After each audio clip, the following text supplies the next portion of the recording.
Warm greetings, everyone. On behalf of Friday Waters, an initiative of the W4W Foundation, a think tank built as Citizens Collective, we welcome you to today's session.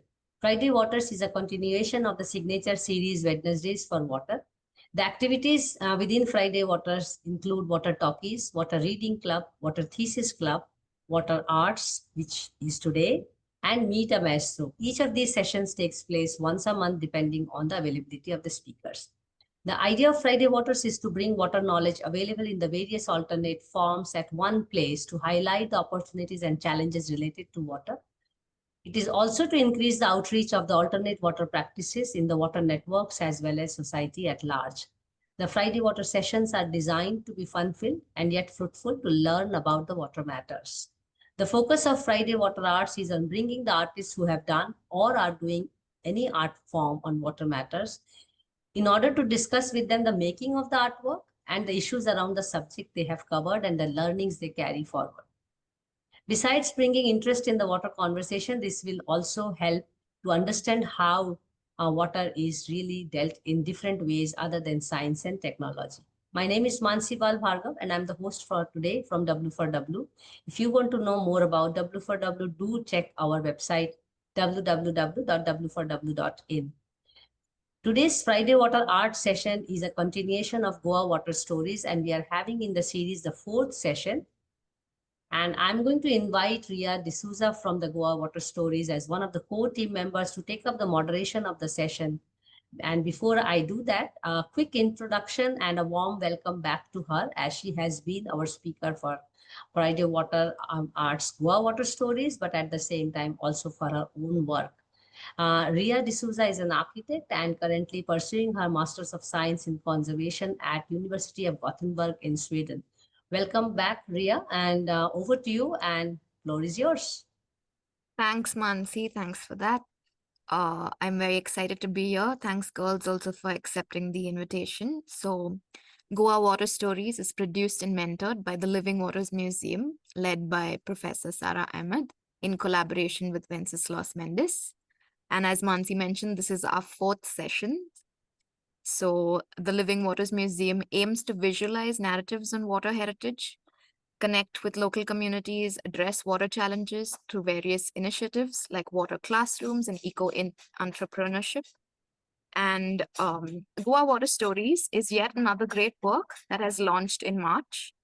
Goa Water Stories engages and intersects with local and indigenous communities living in Goa. And today we have four very talented people who will take us through their work. And I can give you a brief introduction, and then their main bios will be in the chat section. So today we have Sachi with us. Sachi is a writer and editor based in Goa, and she's worked with various publications like the India Times, Queer Beat, Citizen Matters, and welcome, Sachi. We have Alicia with us. Alicia is a student and photographer currently pursuing a bachelor's degree in arts at Carmel College Nouveau in Goa. And Alicia is fascinated by photography and has a great passion for it. So can't wait to see your work, Alicia.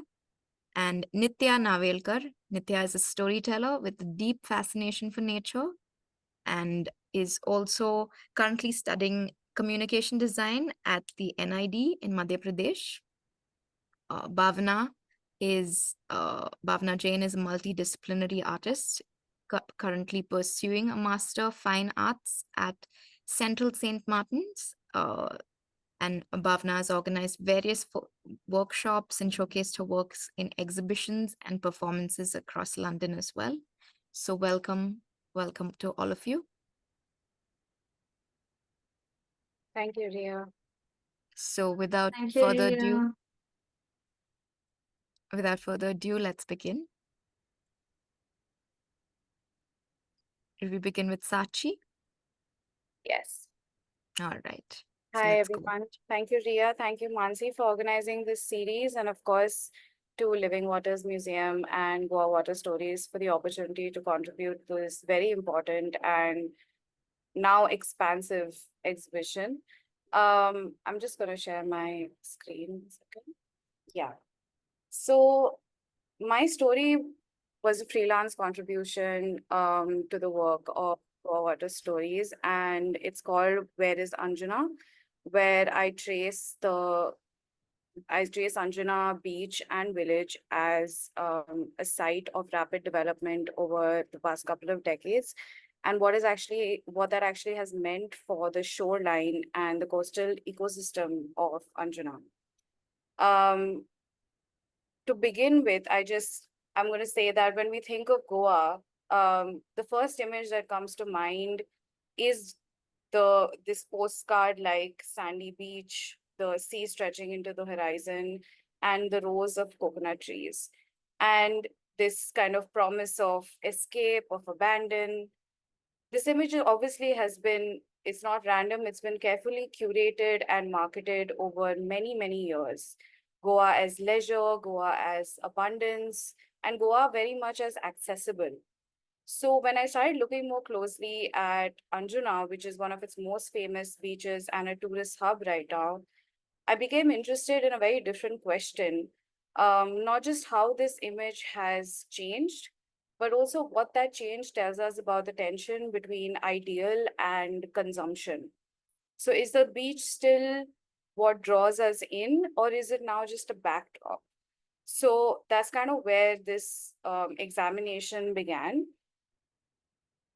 To begin with, what is Anjana really? This is a very old archival image of what the shoreline used to look like. This is the sandy part of Anjana. For those maybe not in the know, there are two parts to the beach, which is the rocky cliffs, and then there is the sandy part of the beach. This part is now very, very different, as many who must frequent Anjana would know. And what at its core, Anjana is a coastal village where people live off land and sea. Some of the occupations that are common are fishing, toddy tapping, not now anymore, but cashew farming and rice cultivation. And these aren't just jobs, these are seasonal rhythms, and these are inherited relationships that people have with the landscape. But things began to change in the 1960s with the arrival of the first foreign backpackers. By the 70s, Anjana had entered this global circuit of the hippie movement, bringing with it new currencies, values, and eventually businesses that we also still see today. From there, the transformation into a tourist trade hub was very rapid. In less than 50 years, Anjana changed from a survival based coastal life to pretty much a party zone, um, where land is currency and the shoreline is very much monetized. Today, if you want to actually see the beach, and I mean the sandy part of the beach at Anjana, what you have to do is that you reach the main parking area of the beach where it cuts into the rocky area on the right and the sandy part on the left. A lot of the parking is free, but is also a constructed land. But a lot of the parking is paid and managed by all of the shacks and restaurants that currently are housed there. To get to the beach, you will walk through a corridor of shacks, bars, souvenir shops, and cafes, each claiming a lot of space. It takes at least 10 minutes of weaving through this maze to even get a full view of the sea, which is also what something that really shocked me. And this is it because this isn't an accident. The beachfront has been designed for maximum consumption, not access anymore. It has become almost secondary. It exists as an aesthetic backdrop for the real economy, which is the restaurant and alcohol business. According to reports, dozens of these structures violate coastal regulation zone laws, with illegal constructions creeping closer and closer to the tide line, and local fishing families being pushed inland. Goa's own beach shack policy outlines rules about seasonal structures, safety norms, even toilets, but these are often ignored or loosely enforced. So we return to this image, Goa as beach, and yet in places like Anjana, access to the actual beach has been outsourced, repackaged, and sold back to us. One of the starkest contrast in Anjana is actually this. On the one end, you have the rocky cliffs, natural formations with tide pools that are a buffer against erosion and home to local flora and fauna. These areas are relatively untouched, not because of protection laws, but often because they're harder to build on. On the other hand, the sandy beach, that part looks like most like the tourist brochure. It's also the most exploited. And it's here that the restaurants, concrete patios, neon signs, and sewage drain concentrate.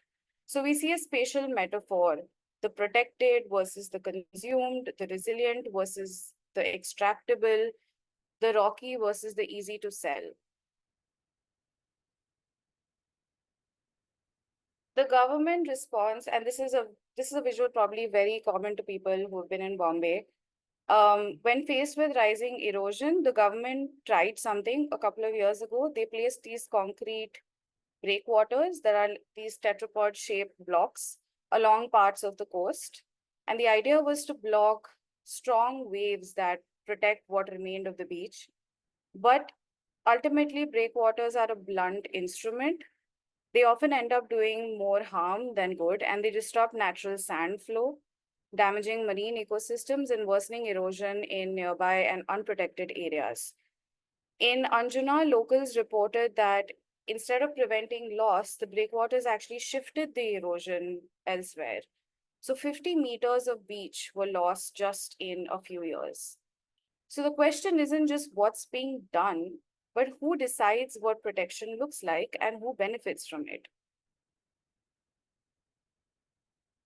Anjuna is not just any place, it's a large and very complicated case study of what happens when we treat the coast as commodity, not commons. What's marketed as free and open is anything but, and what's protected is very selective. What's lost is also irreversible. The image of Goa as a carefree beach still exists, but when we look closely, we'll see that behind the image is a corridor of commerce, concrete, and control. So and the question of or the title of this piece, Where is Anjana, actually came from when I started doing the research for this piece. The first person I met was an owner of a local bar, which in Goa during the Portuguese time used to be called tavernas, which are these really small local bars. And when I asked him that I was doing this piece, now what did he want to say about the development along Anjuna, he literally looked across very animatedly and said, "What are you talking about? Where is Anjuna?" So when people like him, or when we ask, "Where is Anjuna?"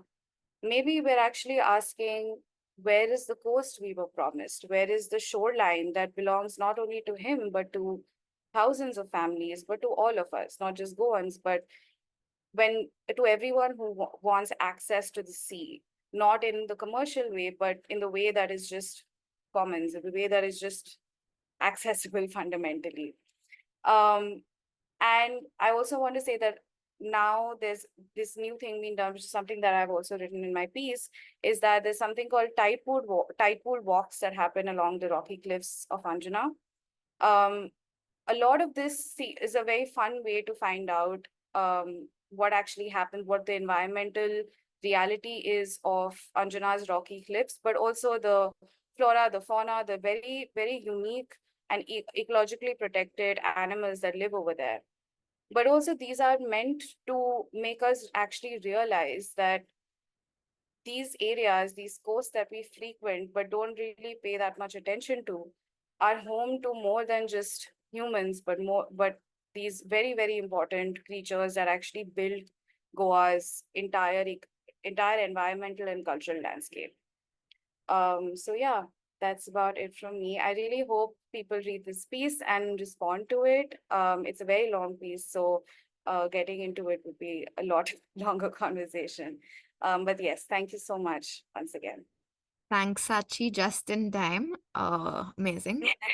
So we will go to the questions later, but we'll take Yeah. because there's a common thread in all of your presentations. So we'll take it later. We'll move Sure. on to Nitya. Hello. Hi, Rhea. Hi. I'll just share my screen.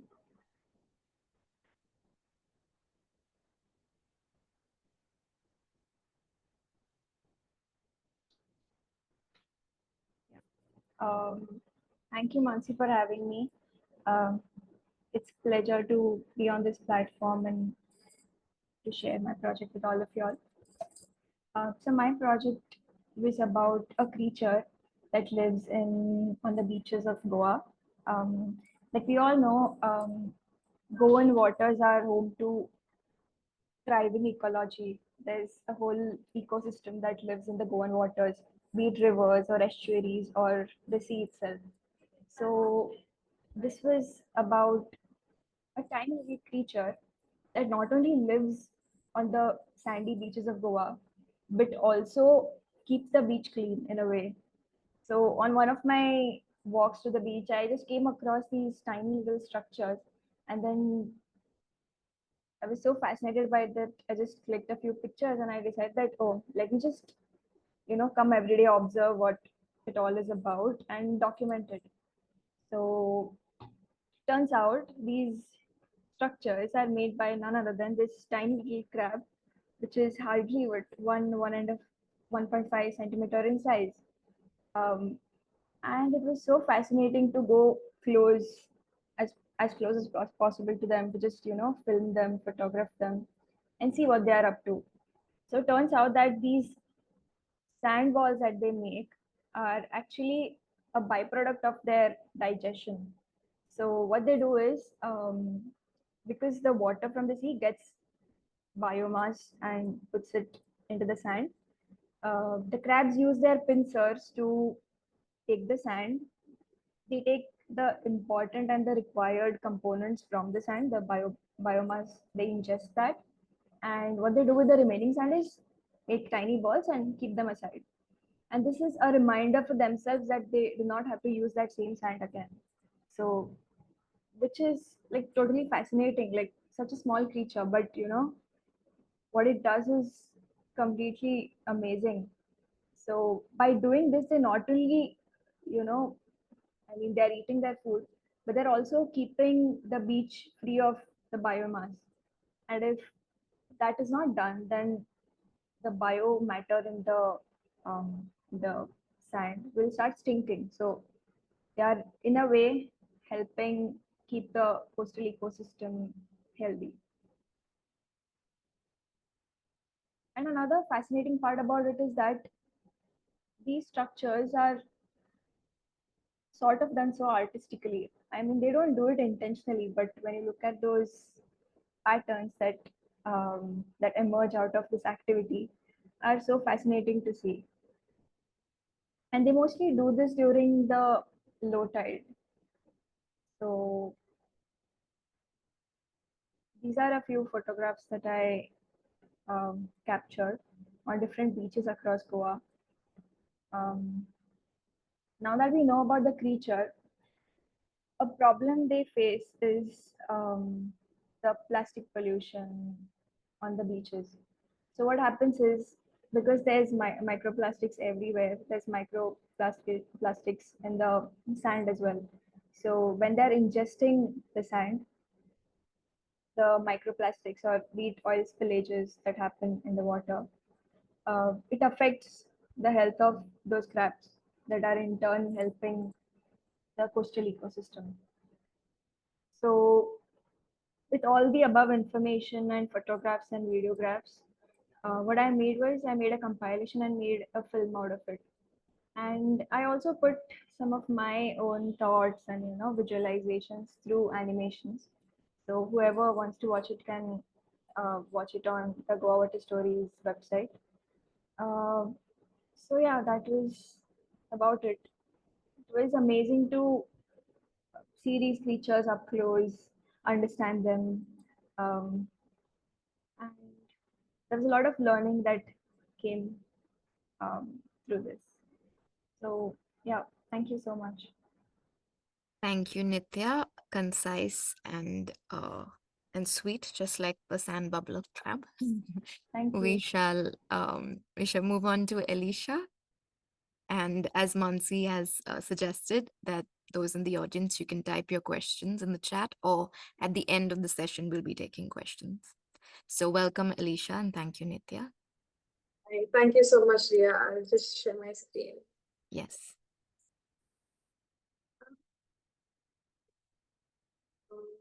Sorry. Yeah.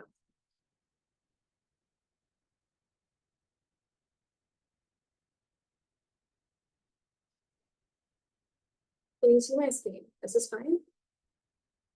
Yep. Yeah, sure. So thank you so much, Rhea, and thank you for the brief introduction about myself. And yes, I'm a student. I'm the youngest fellow in Goa Water Stories, and over here I participate in content creating and photography, as I was pretty fascinated with photography from a very young age. And here I have a very strong bond feeling with my family and the generations that I've lived with along. So this is just a step how you get into Sorry, Alicia. I will intervene little bit. I think from your screen, there is a window where like Ria and me are visible. Oh, sorry. One second. I guess I have to do something. I'm sorry, That's but yeah. I think now you managed to remove it. Oh, sure. Let's come No, back. it's still there, huh? It's still there. Okay, could we just hold it? Yeah.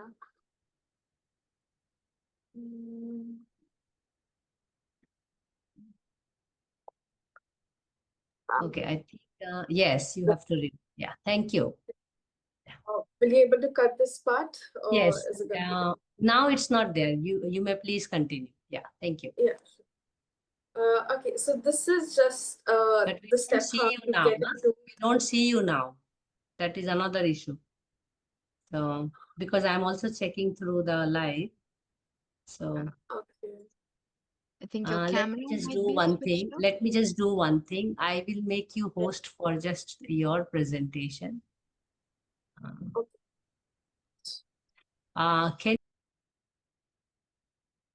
All right, we see you. Hello. We see your screen. Great. Are you able to hear me as well? Yes, all good. Okay. Thank you for organizing this for us. It's a great opportunity to share our work, and a lot goes behind what we do. Usually, we condense it to uh, write up an article, a photograph, an artwork, but when we get a chance to share, that's when we can share our intimate insights and process as well. So, thank you.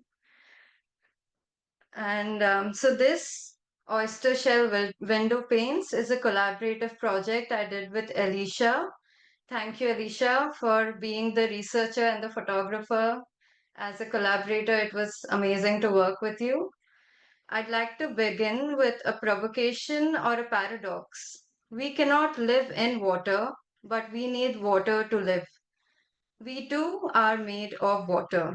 In this presentation, I'll take you through the journey of creating a mixed media beach installation and cyanotype works that reflect on memory, ecology, and material cultures in Goa.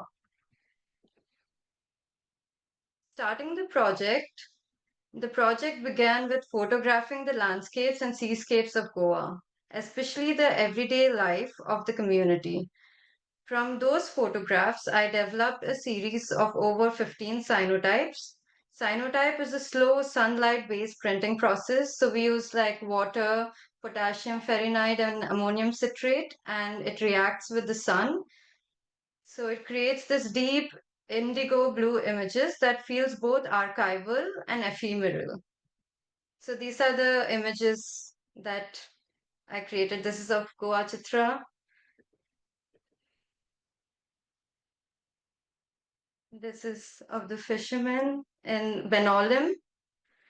So these capture fragments of coastal life. These prints became a way to hold on to fleeting moments and the fragile interconnections between the community and the sea. In thinking through this work, I was drawn to the idea of ecopoiesis, which means making a home in the earth. It's a process of creating conditions where life can emerge, but also the act of forming relationship with our environment through care, attention, and reciprocity. For me, the cyanotype became an eco-poetic practice. It uses sunlight, water, and organic materials. It responds to the climate of the day, and it reminds us that art, like ecology, is always a process, never fixed, always responsive. Going forward, this collage combines cyanotypes with hand-drawn illustrations and archival forms. It was made as a response to the layer of memory tied to oyster shells and traditional Goan windows.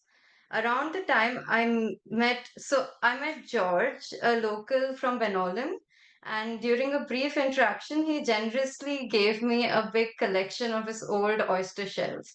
So I was doing these cyanotype series. I found one oyster shell, and when I got that, the project just expands, and that's how I think most of my artworks emerge through interactions.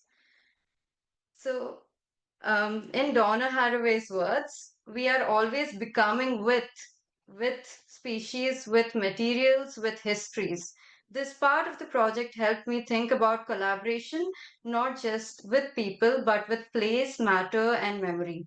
The shells were not passive, they shaped the process, they held the past, it simply listening and responding. Shell illustrations. So I then reflected all the photographs and the cyanotypes that I created through shell illustrations. So did miniature paintings on the oyster shells and made my own oyster shell window paints. And this is the first one. And this is the second one to get a closer look on the miniature. So it became like a reimagined window, a threshold between land and water, past and present, hence creating these two mixed media works. So when the process of making it was through interactions with the local. I lived in North Goa for a while. I used to work in Museum of Goa, and then I lived in South Goa for a while, and that opportunity gave me gave me an opportunity to understand the difference in ecology, difference in the beaches, difference in the sound of the waves as well, because some places you can't even hear them. And this is the film that I created. It's a very short film. The process led to a short film. It's titled We Are Water. The film is a part of a Goa Water series collection, and I hope it continues to find wider audiences. We Are Water is a meditative, it explores our emotional, cultural, and ecological relationship with water. It cycles, it silences its power to both nourish and erase. Through poetic visuals and sound, the film reflects on a simple truth. We are water, we cannot live in it, but we need it to live.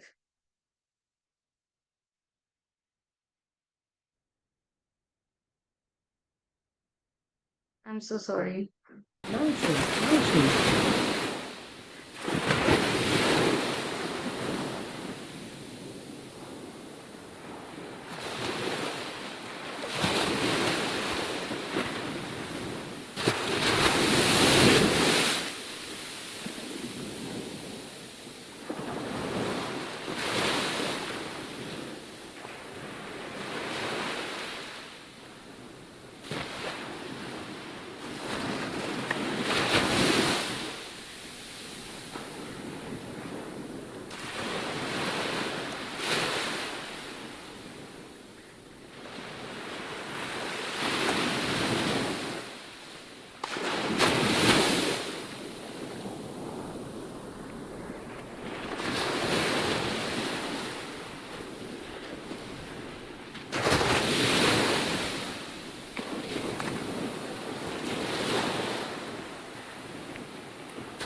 So, yeah, so this is it.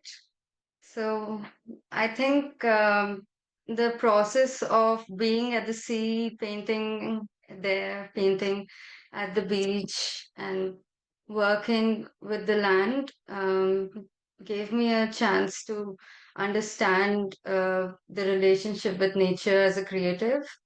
And yeah, when we go forward with Alicia's work, you will understand the significance and why I chose oyster shell. That's why she continues the collaboration. And that's it. Thank you. Thank you so much, much. Bhavna. Amazing stuff. And next on to Alicia. I hope everything's Good to go.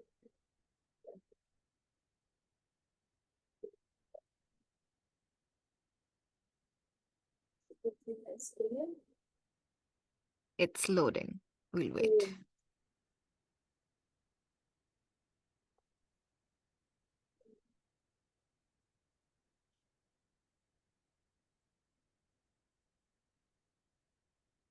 Okay.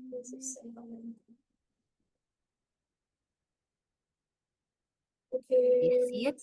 Yes. All right. Okay. So Yes. again, Amazing. okay. Again, I'm Alicia Agnes D'Souza. I'm a student, a content writing, and also a photographer. And let's just skip on to the next part. So over here, you see the main page of Goa Water Story, and this is where you engage with 18 other stories as well, which I'm part of 4 stories right now, but I have a main story that's on the oyster window shell pane. So once you click on discover, engage, and connect, you reach on to our page, and then you can find the sequence, the symbols, the motive behind each of them. So my project comes under the coastal ecosystem, and once you click on it, you reach to a site, and here I am with Bhavna Jain, who is the artist from Central St. London. And this oyster shell window pane is currently a very a strong, fascinated thing that I'm really connected. Why am I connected? Is because of my grandfather, but I will come to that point as well. So over here, the oyster window shell pane has different names. It has different scientific name as well. What's called either Placuna placenta, it's either called as the oyster shell, or either in Portuguese nacres, or either Capiz shells, or either the mother of pearl shell, which is very common. And these oyster window shell pane has a great significance. So over here is the picture of my foregrandfather, my grand uncle, who was with me in my life for the past 8 years, and we did have a great bonding where he inspires me with stories from the sea. And if you actually read the story, it's a folklore, by the way, and it's passed on down by generations. And in the folklore, you see, uh, like, there's a king who was once upon a time who declared to find a piece where you can replace glass, because glass was once upon a time very expensive. And in replacement of that, you see there was these oyster shells used on the windows. Okay. Coming to the locations of these oyster window shell paints, the map that you see on the screen right now is a very old archive in the 1871, and over here it's a beautiful thing to see.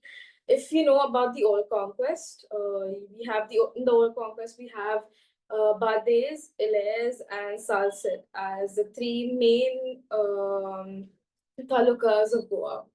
And over here, we have the 2 main flowing rivers, that's Mandovi and Zuari. And it's said by the locals from Naushim that once upon a time, there used to be these shells in abundance in the Mandovi rivers from Sharaun to Salvador da Manzor. And currently, due to the current situation and the climate change in around Panjim, in around Tiswadi, you don't find these shells anymore. But sadly, it's also kind of an extinct right now. You'll hardly find like 5 to 6 on the shore right now. But they're very tiny in size, but they were a massive palm size. And currently in Goa, you find them in 2 places right now. That's in Naushim and Chikalim. And if you see a little closer to the map, it is on the way where it says Zuari. It's on the parallel side of Chikalim. So the parallel side of Chikalim is Naushim.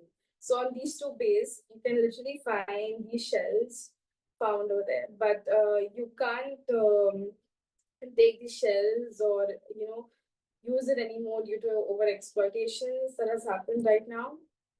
So this is the view of Chikalim Bay and Naushim Bay. The top picture is Chikalim and the one is bottom is Naushim. It's very close to Grand Hyatt as well. All right, so that's the first picture is the oyster shell, which I found on the shore when I went to Naushim.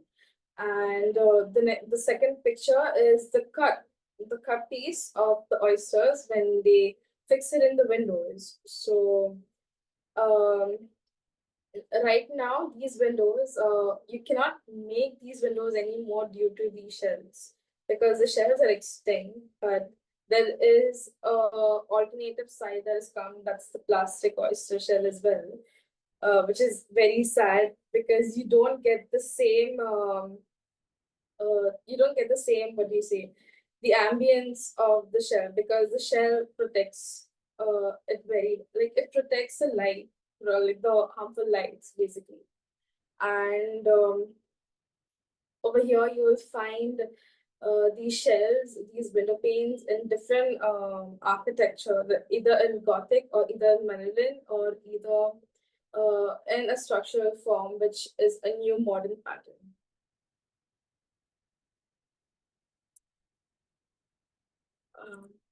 Okay, so this is an AI picture that I've used because if you see in the story, there is a recipe that is done by my grandmother, which I cannot eat it anymore. So it is just an untouched kitchen. And the oyster shell is no more to be seen in the kitchen anymore. So there is a sense of loss. And the story is also, it tells you how, it gives you an emotion basically of what the oyster shell really is going through. And this is a site in Naushim. And yes, I did have an engagement with the Goa University students last year, and we had different multidisciplinary disciplines with, and I also worked on 2 other projects that's the impacts of moisture and soil pens of pen. And this is the access code link to my oyster shell window pane. And thank you so much for listening. Thank you, Alicia. Thank you for that. Thank you for giving us the backstory of what we see on the website. That's really good. So I'm going to start with a couple of questions and the discussion. And everyone else present, if you feel like it, once we are done with the initial round, please put your questions in the chat or feel free to unmute and ask them.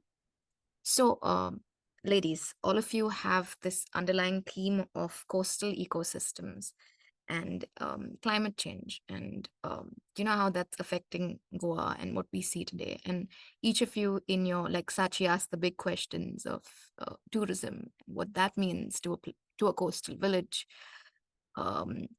Nitya went into the voices that have no voice, like the little sand bubbler crab that cannot speak. So you spoke for them, which was great.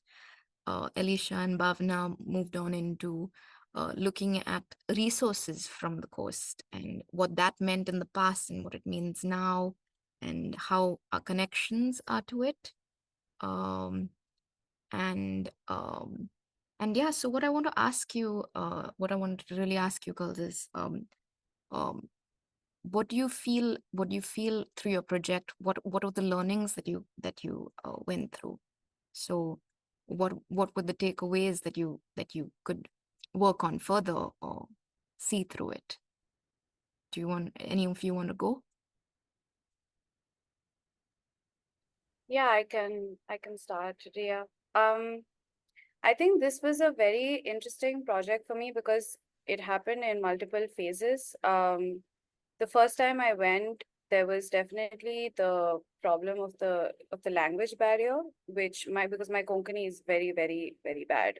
And I took I took my fiance as the Konkani speaker because I said you will do the translating and the Mm, talking. mm, And I realized that while a lot of people along the Anjana coast were talking to me in Hindi or English or whatever, in their translation, they were not able to express their anger in the same way as mm, when they would express it in Konkani. So there were many people who kept like shifting in between. So first in English or Hindi, it would be the very calm, no, I mean it's not so bad, it's things happen, course change. And then in Konkani to my fiance, there would be this long rant about uh what is there, what can we even do about this place? There's no Anjuna left, there's no course left. But the second phase where I went to take the pictures for this piece was after I had an accident. So I was on a walking stick and it gave me a completely different physical experience of the beach actually. This is also another thing that I've been working on at the back of my mind, but disability access on Goa mm, shores. But more importantly, even just regular with somebody with a temporary walking stick who has to walk, say, 10 minutes into that corridor of shacks or whatever, even for regular people, the state of that road that leads to the beach is so bad that it actually made me question, why is it just the marketing of Anjana as this, giant hub of these restaurants or whatever? Or is it really something else? Is there something about this place that is really attracting people, that we will go through these horrible potholy roads and go to the really expensive restaurant and sit and watch the sea, but still not be able to actually physically access it? So these questions kind of came to mind. And these were also my learnings actually. Even though some of these questions have remained unanswered, but I definitely learned a lot about also what it means to engage with the community so deeply, and also a lot of things that are still left unsaid by the people of Anjana. There is still there's a lot of anger that is not being said yet, that's not being verbalized yet. So, yeah, that was something that I definitely sat with a lot. thank you, Sachi. Elisha or Nitya or Bhavna, do you want to go next? I can go next. So I was like, after this experience is when I started doing more projects in relation to climate, and I realized how we just assume that we cannot be change makers, and how this inquiry gave me an opportunity to understand that researchers, writers, artists, creatives, filmmakers can also be change makers, and also the inquiry on what if change makers were policy makers. And so I think this project expanded my research and the thinking on how we could actually think of change or climate going forward. And yeah, I don't think I would have done it if it weren't for this collaboration. So yeah.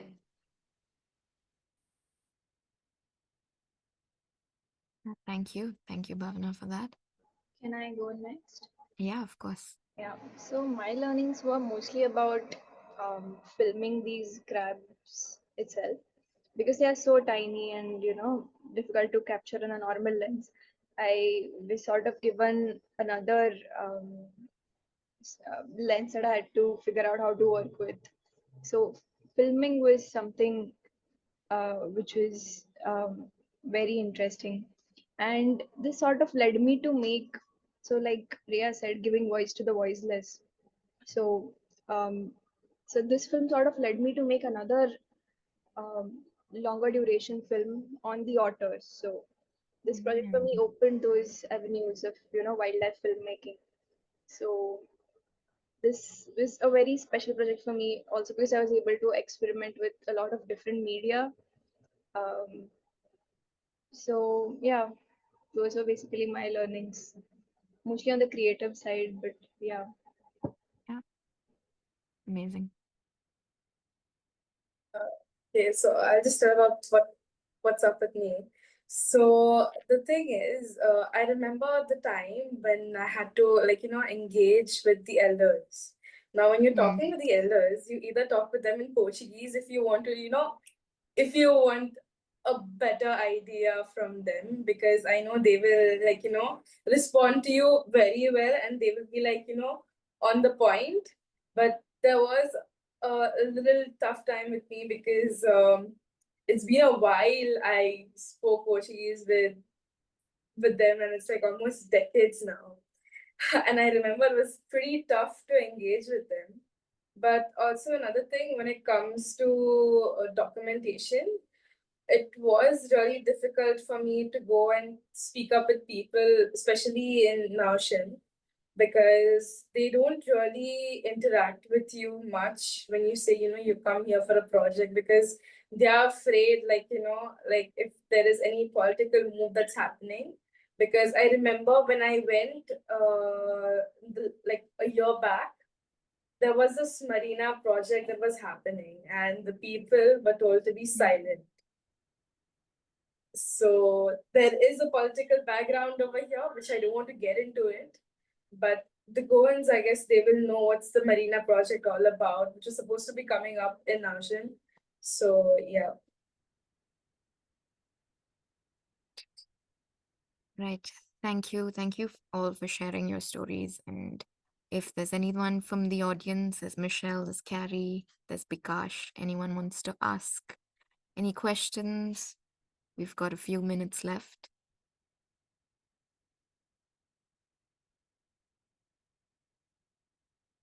Nothing?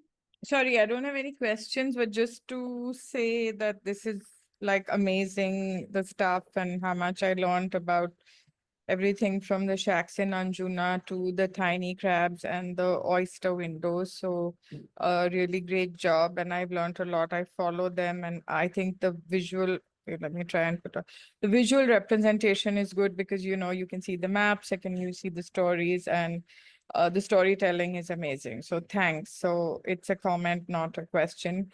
If I have questions, I will find Sachi and all of you on Instagram. Thank you, Michelle. Thank you for that. Thank you for your comment. I think it's also quite validating to see once your hard work is up on the website that people appreciate it and people are learning through what you have gone through as well. And looking Absolutely, and good to forward. see like lots of young people. I know I sound ageist, but I think the future of Goa is with people working to preserve, working to document, working to see a better non-concrete future. Right. Thank you. Mansi, any comments? So should we wrap up? Yes. Yeah. Thank you, Ria. And thank you so much, Bhavna, Shashi, uh, Alicia and Nitya for your wonderful presentation. I'm always with questions, so pardon me. I would like to take my share of questions to all of you. Again, it is going to be very simple question, and I would like to take it from what Michelle was talking about. I mean, people like you give us hope that we can still work on ecology, we can still be more emphatic, we can use our education and skills towards being more, concerned rather than just only consuming from whatever we have in the society. And My question to you is related to your journey, which you had actually had, and you have shared your learnings also. But I'm very much aware, having running this series for Goa Water Stories with Sarah and Living Waters, and Rhea has been there from first session itself, that there is a lot of work which you have condensed in a very small format. And today you had the limitation to present in 10 minutes. And that was also very well put by one of you, that at least you are able to speak so that not every word and every picture is saying everything. And especially you can say it a little bit extra. So now when you have this work, you have this experience and learning, you have worked with a lot of people, uh, what do you think within your peer group? How do they see your work? And have you managed to, influence is a wrong word, but take them along, you know, and are they convinced about really doing this kind of work? See, at Friday Waters, we are actually looking for water activities which are beyond science and technology. When I say this is also science and technology in depth use, but there is also a big component of emotions where we are using the word emphatic. What do you see around your acquaintances in your peer group? How are they inclined to ecology, to water, to Goa, everything? And are they really concerned about the future problems, or it's business as usual? And did your work also influence them, or would you like to influence them? I know these are many questions. You have the choice to pick any one of them. And tell me about your experience of discussing with your friends. Okay, we take the same sequence as your presentation. Otherwise, it gets I was just complicated. gonna say, I can speak. Yeah. Um, Actually, I feel like I am in a very privileged position because I belong to a lot of different groups where people are writers, activists, artists. Mm-hmm. So they are concerned by way of what they're doing in their work already. Mm-hmm. Um, and of course, I live in South Goa, so there's a very different viewpoint on also what the landscape, the cultural and environmental landscape of Goa currently is. Um, when I go towards definitely in the north, when I was staying there and I was in different groups and around peers around there in the North Goa circles, there definitely was a kind of there is a there are good intentions. I think people are definitely aware of what's happening in Goa. I think it's also not very possible to ignore the realities of these things because it's very much felt in your body in through sight. I mean, it's not very hard to see that okay, Goa is moving towards towards many kinds of declines in the environmental sort of sphere. But this kind of drive to do something in the way that a lot of the fellows of Goa Water Stories have done, that is rare, I would say still. People are very much trying. Even Michelle, who is in the call right now, is consistently fighting with the Shioli Panchayat, where she lives to for different environmental things, for different and I mean, this is one person, this is one group that's trying. So again, I'm in a very privileged place because I have consistent engagement with people who are doing this work. But outside of this, there is still a lot more, I think, to be done. I think even from within Goa, tourists, I think there's a lot of apathy towards what's going on because a lot of the degradation that we're seeing is caused by the tourist economy. At the same time, Goans will also say that we, in a lot of ways, depend on this economy. Otherwise, what is the point? Otherwise, where will we go? What will we do? A lot of livelihoods depend on this economy, so it's also not easy to say that this should be removed or this should be done or whatever. The role of the government in all of this also needs to be really, really looked at more closely because activists, change makers, young artists, there is only so much that everyone can do. Ultimately, we need to be hounding government officials, we need to be writing these things, we need to be doing exhibitions like this.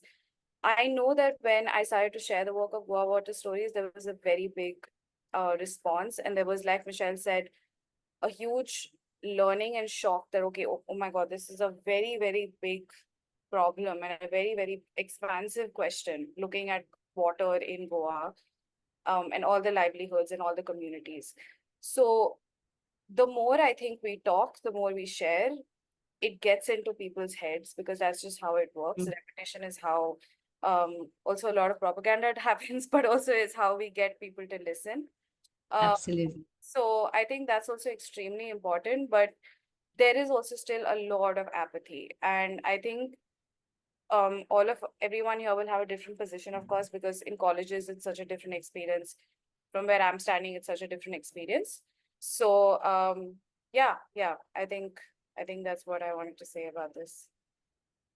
Okay, Nitya. Yeah, just like Sachi said, I also am surrounded by people who are making films for conservation, for ecology. So from that point of view, there is a lot of awareness, there's a lot of effort that is being put to tell such untold stories and to reach out to as many people as possible. Um, Another thing that we also do is try and speak to the policymakers as well, people sitting across different boards and different committees, and because this is put across in a very artistic way, it also adds some value to, Absolutely. exactly. So yeah, that is how I see people around me going about, you know conservation initiatives. Interesting. Bhavna, I'm Um, curious what your friends are responding and how are they willing to walk along with you? I mean, if they are. So the first exhibition that I had in London when I started my master's, I shared the film We Are Water in Lethaby Mm. Gallery in King's Cross, and it was amazing how the curators and the creatives response to climate work and social artworks, but also at the same time to get it in a global level. It kind of like the art culture here in London, it has a lot to do with climate change. People are working with scientists, engineers, and they're working with, policymakers, and they're doing projects, but not only projects based in the UK, they're doing global projects here. And it was really interesting to see that there is a platform for this over here as well. And going forward, that project made me understand I want to expand as a artist as well. So I did a community engaged project artwork. I did a land artwork in Ladakh with in Sonam Wangchuk's institution, Himalayan Institute of Alternative, and I worked with the community there. When I created the artwork, I had volunteers and I created a land art with solar energy. I realized that going forward, when art engages with the community while we are addressing climate Mm. issues, it becomes much stronger. Absolutely. Like while making the art, while making performances, I think community engagement in art section during climate projects are very important. And yeah, I think every project I'm doing is like changing like that. And I yeah, that's why I'm thinking of art as a tool to speak in between, like to use art as a tool of awareness to understand what's happening in research, but discuss climate solutions rather than just being scared of it. So yeah, that's what the peers are quite interested. Interesting. And also, I think you made a very important point when you were presenting also as We Are Water. It already includes everyone, even if few are working. But I'm sure while you are working on Goa Water Stories, all of you for that matter, the sense of being minority in the masses, to talk about ecology, to talk about different form of presenting a serious issue, which is art form here. And that's why we are doing Friday Water sessions, when we are not talking too much about big papers, big issues, but we are trying to soften it. And I'm sure most of you also realize, and Bhavna, because you just responded right now, that major reforms in the society have come through the soft means, which is art, literature, music. So if we really want to bring a change in the society, technology and science is definitely doing, but behavioral change, I think you all are required. So maybe let's move on to Alicia, and then we will try to close the session. Yeah. Yeah.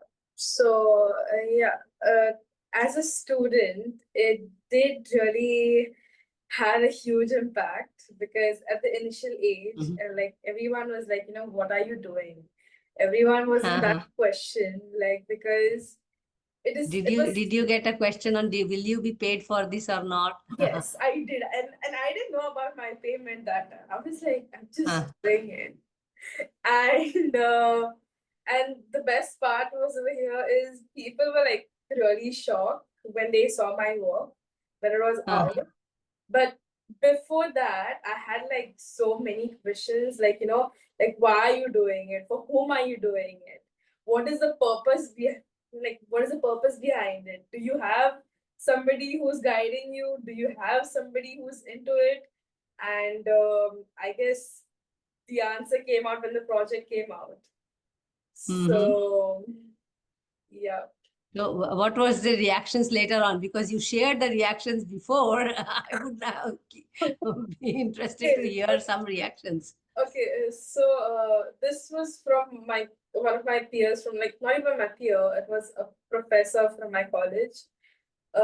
She actually, she like left hopes on me, like, what was I really doing? Because it's like going into documentation, going into research, then jumping back into documentation, and like a jump back thing, like, jump here, jump there, go to college, go for the lectures, come back home, do your documentation, sit back, do the research again, rewrite your work, and it was a huge process for me, and I don't know, she had no words basically, because I don't know what she complained, but yeah.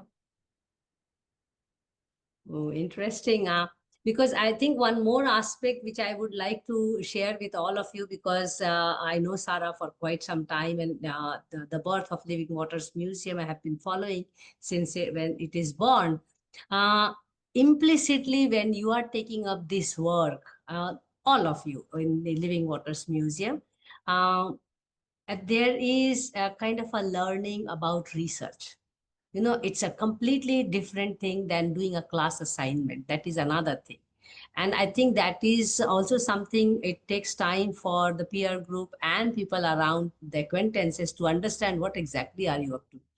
And in the process, there is another important thing which I see through Living Waters Museum work, is that the people who have contributed to the Living Waters Museum content, they have done it out of passion also. Of course, it also builds your profession for future, but unless and until you are really following your camera with the to the bumblebee, and you are interested and you are observing every movement that bee is making, or the oyster shells for that matter, it will be very hard for younger generation like you to really keep focused on a topic if you are not passionate, or if you are not really, I will say, even emotionally carried away with it and obsessed to the extent that you sometimes you may have felt that what am I doing, and when is this is going to be wrapped up, what will be the final outcome.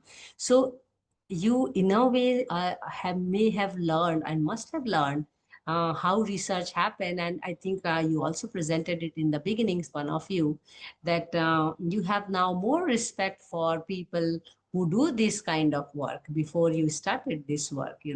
So and also the fact that this can be also an important tool to become change maker. And a very interesting line post from one of you is that if change makers were policy makers, and I think that's the next step for all of you, apart from your skills, other than scientific skills, art skills, and as you have learned that to produce art also you need science and research, you need technology. So these are all interlinked activities and skill sets. And I think when I'm saying if change makers can be policy makers, the next step for all of you, and also that's my best wishes to all of you. I hope you take it very seriously that how change makers can become policy makers. And that could include maybe a little bit of more learning about leadership, little bit of more knowing that you have a voice. You can present your voice to the society, maybe in a different way. Not everyone has to go and sit on dharna, but and dharna is equally important part of expression. And you are having a different way to express something which is extremely important.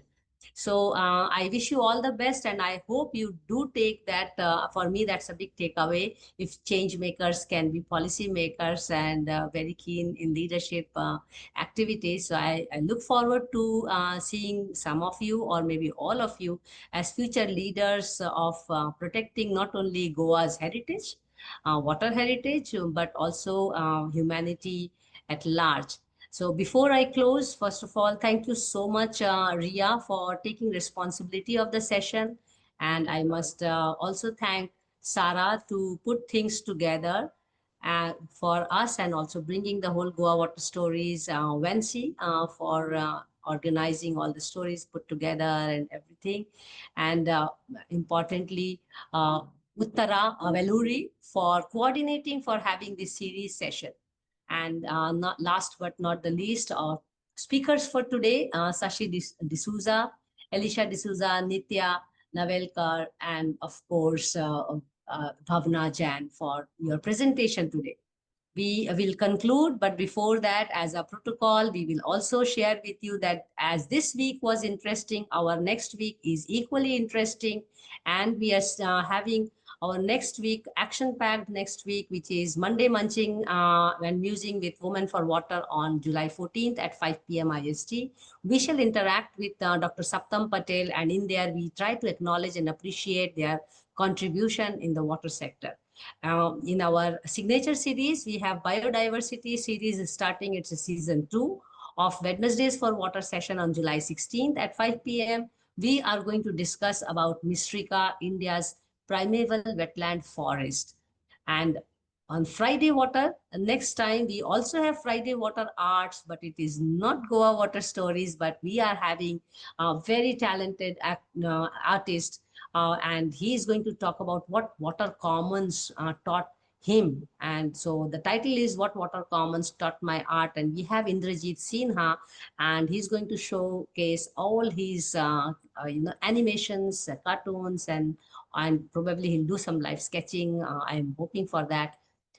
Next Goa Water series, which is the last of the series, and part 5 is on July 25th at 5 p.m. IST. All this information will be available on our website, www.w4w.in. And with these lines, I would like to thank you for your support and encouragement. All our previous speakers, nearly 600 of them. We are inching towards 400 sessions, making us one of the longest water conversation ever made.